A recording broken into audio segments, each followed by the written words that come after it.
Hello, everyone. This is David from Silicon Beach, Australia. I'm here today with Patrick Brown from Querylaw.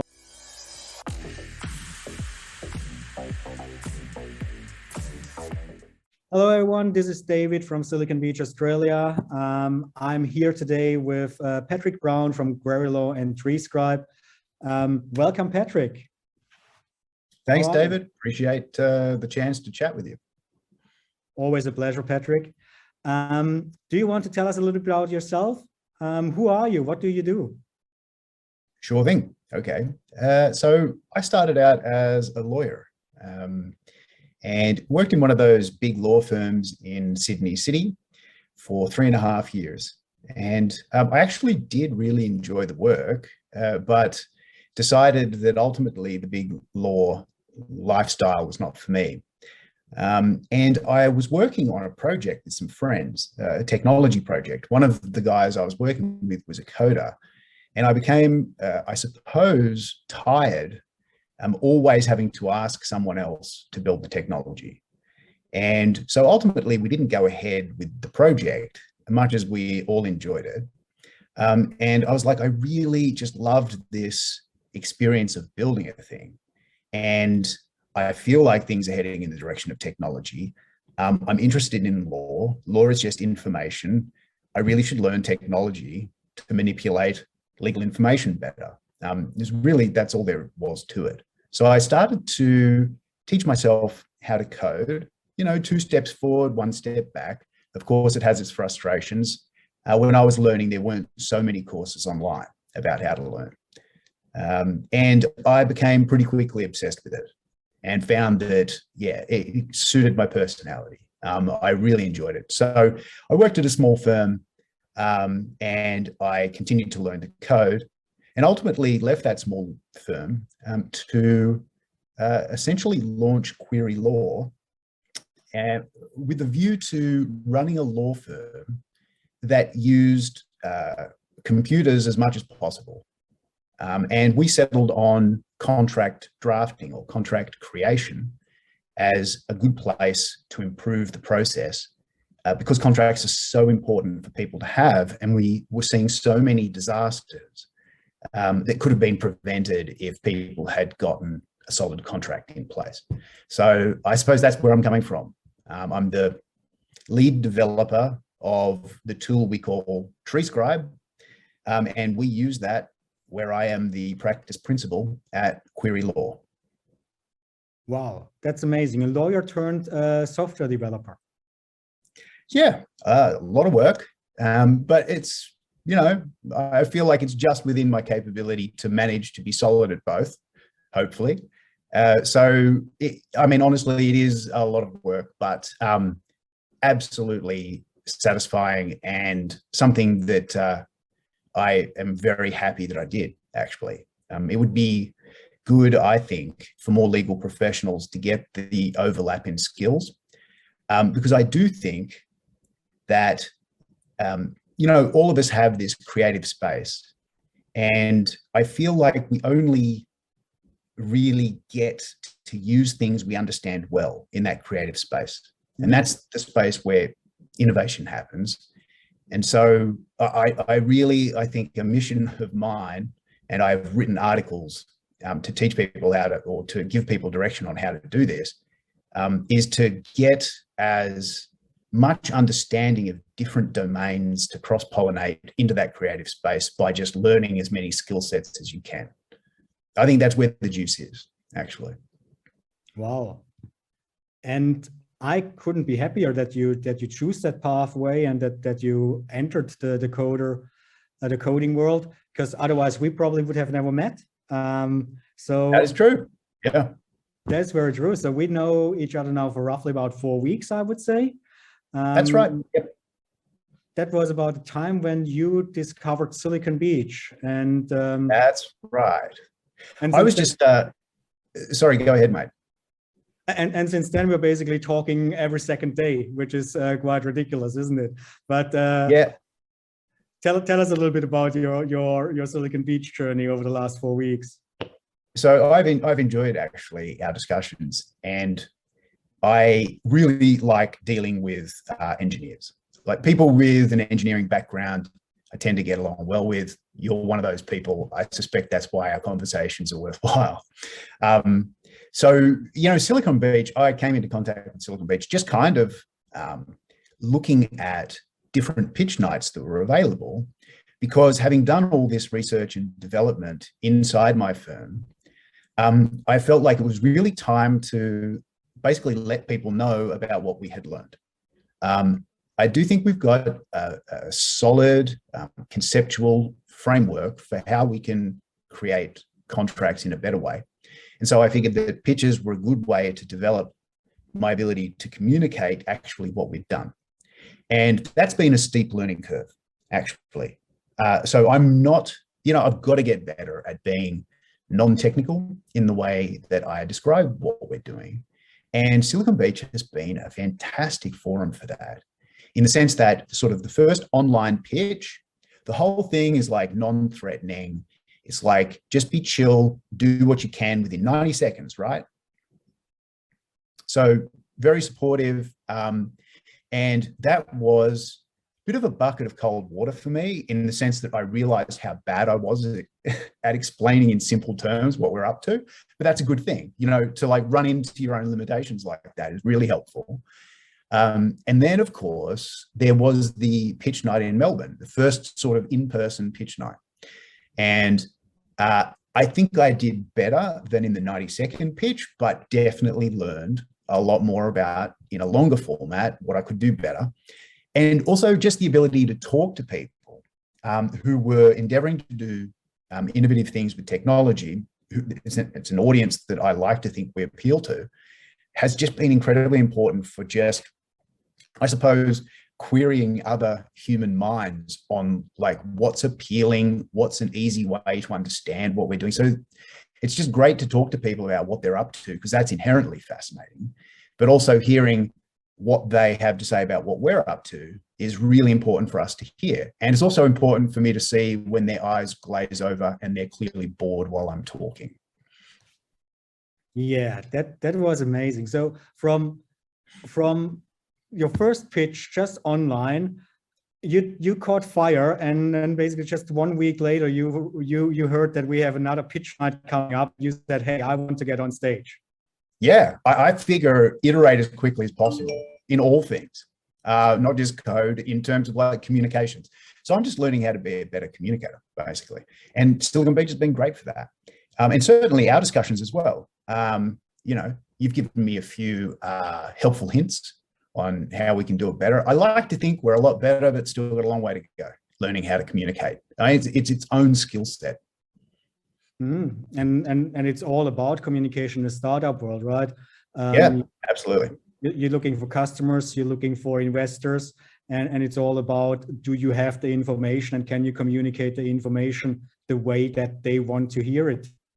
Yeah, for sure. So that's been very beneficial, actually, just being in that headspace. And Silicon Beach has been a good forum for it, because you guys are doing so many different things. And there are so many people involved from different diverse backgrounds. It's just a great kind of laboratory of people, Thanks for the confirmation. Yes, we're looking we're working hard on getting as much a diverse community together as possible, and we're very, very grateful for the path that we're on. Now with Querylaw and TreeScribe, how is that playing together? Is TreeScribe a separate product, or what's the modus operandi for you? So Querylaw is the law firm where we create documents for people using TreeScribe. And TreeScribe's in private beta at the moment. And many of our documents are freely available to people who sign up to that private beta. I suppose our idea is we want to distribute contracts as a tool to as many people as possible to help them avoid grief. So, I mean, I'm a firm believer still, after practicing as a lawyer for about 15 years, people are more good than bad. They go into business together. They want to build something beautiful together. And the more they communicate about what they require of each other in that endeavor beforehand, the less chance they have of running into disagreement. And I think contracts are not all, obviously, of the solution to that kind of dynamic, but they're a really important part of the puzzle of trying to build a successful enterprise. And it just sucks that they are so expensive, they're time consuming, and they're very hard to understand. Those really are the three problems as I see it. And what we tried to do was, well, what we have done, I'm being a bit more confident in accordance with some of your advice the other day. I think what we've done genuinely is to solve those three problems. So we really turn out high quality stuff that you would get from any law firm. And by stuff, I mean contracts. Sophisticated documents, by the way. We're not just talking about contractors' agreements. Stuff like shareholders' agreements, safes, unit holders' agreements, documents that really require some care. And we can get those documents done using TreeScribe really, really quickly. And our documents are easier to understand because we use drafting techniques or like legal text techniques to make it much easier to understand. I won't go into the detail here of how that works, but it's really obvious once you're looking at the page. Definitely. I had a look at it. And for me, especially for a technical person that understands structure, that the way you build it, your contracts, it is so clear, it is so logical. And I really enjoyed learning how you do it. And it's a very nice thing for you to say. Logic, that I think is really the thing that law and code have in common. They are different languages on some level, but they're both implementing instructions for a desired outcome. So, at its essence, that's the endeavor of software developers and lawyers, just in very different domains using different systems. Coders are plugging into a logic gate, and lawyers are plugging into a legal system. Though there is a lot of overlap, and what we've tried to do really, in essence, is to learn a lot about information complexity management with tools and techniques that coders have been using for decades, and transport those where appropriate and changed and tweaked to the law so that we can create good, high quality legal stuff at a much higher speed so that more people get a hold of it when they need it. There unfortunately is an argument that for your standard startup, if they go to a large law firm and they're quoted $10,000 for legals, it's actually not the best use of their capital, especially if it's in short supply. And I understand that perspective. But if you can cut that price by 90% and do it in a tenth of the cost, I think it then gets pretty hard for people to argue this is not what we should be doing. This is a risk actually that we can afford to take care of. And that's kind of we want to tip the scales in the decision making by people in startups by reducing the cost like super aggressively, honestly. Right. And you were talking about cost, but it's also, as you mentioned, the decision making. If it's easy to get this contract and the cost is low, you make the decision quicker. So you're not just saving money, but you're saving also heaps of time that you can then put back into your startup and working on the product and the user experience. Definitely.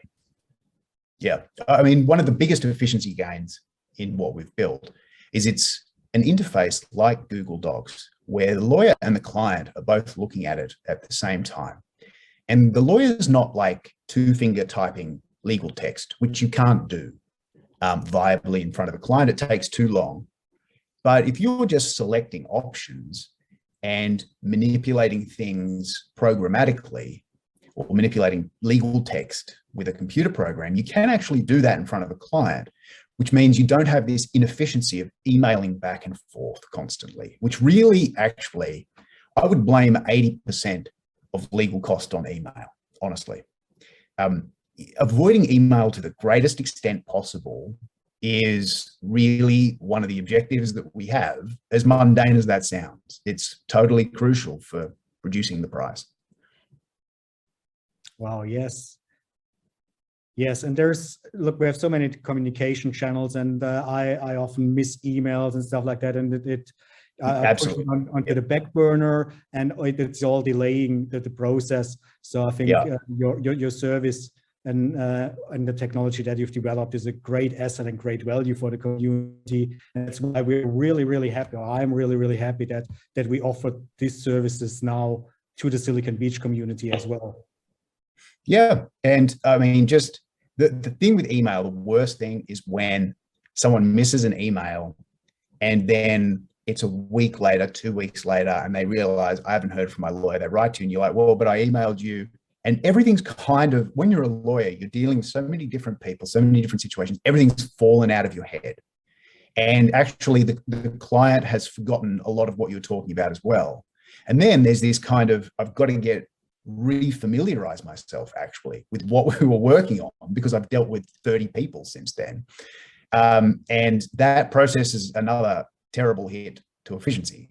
So, we just want to get it as much done in one Zoom conference as possible. So it's literally just the client checking things off after that. And that's the end of it. I don't see why it needs to be more complicated than that if people know what kind of business deal they're getting into and they know what they want. Which of course lawyers have a role to play in helping people divine what they want. As much as possible, you want to stay out of commercial decisions, but a little bit of overlap there, letting people know options and the like. Excellent. Yes, I think it's great value that you're offering, time saving, money saving.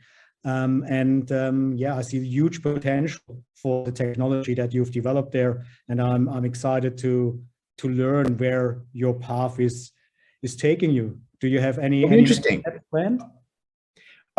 So I would like to first thank decades of software engineering for giving us the ideas. That really is the foundation, just better information complexity management. And I missed that last question there, mate. What's your next steps? Are you planning to evolving it, TreeScribe? Yeah, we're figuring that out right now. So I think a really good thing about being part of the Silicon Beach community is we're getting good feedback on precisely where this thing will be most useful.